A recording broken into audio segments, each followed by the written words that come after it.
আসসালামু আলাইকুম ভিউয়ার্স। আপনারা থাম্বনেল দেখে অবশ্যই বুঝতে পেরেছেন যে আজকে আমি কোন এস্টিমেটটি দেখাতে যাচ্ছি। তো আপনারা আমার চ্যানেলের অন্যান্য ভিডিওতে যেটি সবথেকে বেশি কমেন্ট করেছেন, একটি নির্ধারিত মাপের পানির ট্যাঙ্কে কী পরিমাণ পানি ধরে সেটি আপনি কিভাবে বের করবেন। তো এটি বের করার জন্য কিন্তু আমি এখানে একটি প্ল্যান রেখেছি এবং এখানে একটি সেকশন এঁকেছি। এটি আমি খুব সহজে বুঝিয়ে দিব। তো আপনারা দেখছেন বেসিক সিভিল ইঞ্জিনিয়ার্স, আর আমি শাহিন আছি আপনাদের সাথে। তো ভিউয়ার্স, আপনাদের অনেক ক্ষেত্রে প্ল্যান এবং সেকশন বুঝতে সমস্যা হয় এবং আমাদের ভিউয়ার্সের মধ্যে অনেক ভিউয়ার্স আছে যারা ইঞ্জিনিয়ার না, কিন্তু বাড়ির মালিক, যাদের পানির ট্যাঙ্কে কী পরিমাণ পানি ধরবে এটি বের করার জন্য তারা কিন্তু সেকশন বুঝবে না, প্ল্যান বুঝবে না। তো তাদের জন্য আমি একটি 3D ভিউ করে দিব। তাহলে এখানে যে এস্টিমেটটি দেখতে পাচ্ছেন, এই এস্টিমেটটি খুব সহজে যে কেউ বুঝতে পারবে। তো এখন দেখুন, আমি প্ল্যানটা আপনাদেরকে একটু বুঝিয়ে নেই। তো প্ল্যান বলতে আপনি সাধারণত উপর থেকে, মানে কোনো একটি বিল্ডিংয়ের বা কোনো একটি ভবনের উপর থেকে আপনি যেটি দেখবেন এটি হচ্ছে প্ল্যান, এবং সেকশনটি হচ্ছে আপনি কোনো একটি ভবনের অথবা পানির ট্যাঙ্কের সাইডে দাঁড়িয়ে যেমন দেখবেন সেটি হচ্ছে সেকশন। তো এটি অনেকের বুঝতে সমস্যা হয় যারা নতুন ইঞ্জিনিয়ার অথবা বাড়ির মালিক। তো তাদের জন্য আমি একটি 3D ভিউ দিব। তো এখানে দেখুন যে আমার লেন্থে রয়েছে কিন্তু 18 ফিট, উইডে রয়েছে 10 ফিট এবং হাইটে রয়েছে 6 ফিট। তো জাস্ট এটি আমি একটু 3D ভিউ আপনাদেরকে দিয়ে দিচ্ছি।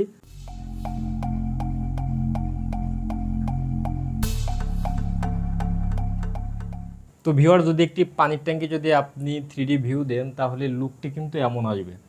তো এটি হচ্ছে লেন্থে ধরুন যে 18 ফিট রয়েছে, আপনার যে মেজারমেন্টে আপনি জাস্ট সেটি দিয়ে দেবেন, এবং উইথে রয়েছে 10 ফিট 0 ইঞ্চি এবং হাইটে রয়েছে 6 ফিট 0 ইঞ্চি। তো এই জিনিসটাই জাস্ট এখানে প্ল্যান এবং সেকশন আকারে বুঝিয়ে দেওয়া হয়েছে, যেটি হচ্ছে ইঞ্জিনিয়ারিং ভাষায় বা ইঞ্জিনিয়ারিংয়ের যে পদ্ধতি রয়েছে সেভাবে। তো এখন দেখুন, পানির ট্যাঙ্কিতে কী পরিমাণ পানি ধরে এটি বের করতে গেলে সর্বপ্রথম হচ্ছে ট্যাঙ্কের ভলিউমটি বের করতে হবে। তো ভিউয়ার্স, আপনার পানির ট্যাঙ্কিতে কী পরিমাণ পানি ধারণ ক্ষমতা আছে এটি বের করার জন্য সর্বপ্রথম আপনার মেজারমেন্ট দিয়ে আপনার ট্যাঙ্কের ভিতরে কী পরিমাণ জায়গা আছে সেটি বের করতে হবে। আর এটি বের করার জন্য কিন্তু আপনাকে একটি সূত্র ব্যবহার করতে হবে, ভলিউম অফ ওয়াটার। অর্থাৎ ভলিউমের আমরা কিন্তু একটি সূত্র জানি, যেটির ইউনিট হচ্ছে কিউবিক ফিটে। আর এটি সূত্রটি হচ্ছে L into B into H, অর্থাৎ length into breadth into height. তো এখন দেখুন, এখানে আমার লেন্থ রয়েছে কিন্তু 18 ফিট, যেটা আমি এখানেও লিখে রেখেছি। ব্রেথ, তো ব্রেথে রয়েছে কিন্তু 10 ফিট, যেটি এখানেও আমি দিয়ে দিয়েছি। এবং হাইট, তো আপনি হাইটে দেখতে পাচ্ছেন এখানে কিন্তু আমি উল্লেখ করে দিয়েছি, হাইট হচ্ছে 6 ফিট। অর্থাৎ আমার ভলিউম বের করতে গেলে এল ইন্টু বি ইন্টু এইচ এটি গুণ দিতে হবে। তো এখানে দেখুন যে এল হচ্ছে 18, বি হচ্ছে 10 এবং এইচ হচ্ছে 6। তো এই তিনটা যদি আমরা গুণ দিয়ে ক্যালকুলেশন করি তাহলে 1080, অর্থাৎ 1080 কিউবিক ফিট হয়। তো আমার পানির ট্যাঙ্কির ভিতরে, এই পানির ট্যাঙ্কির ভিতরে জায়গা রয়েছে 1080 কিউবিক ফিট। তো এখন আমাদের পানির পরিমাণ বের করতে হলে জানতে হবে যে 1 কিউবিক ফিটে কত লিটার পানি ধরে। তো সেক্ষেত্রে যে সূত্রটি হবে আমি সেটি আপনাদেরকে এখনই বলে দিচ্ছি। অর্থাৎ আমার জায়গা রয়েছে 1080 কিউবিক ফিট ইন্টু আমার 1 সিএফটি, অর্থাৎ আমার 1 কিউবিক ফিট জায়গায় পানি ধরে 28.32 লিটার্স। এখন এটিকে আমাদেরকে ক্যালকুলেশন করতে হবে। তো ভিউয়ার্স, এটিকে ক্যালকুলেশন করলে আপনার 30,585.6 লিটার পানি ধরে।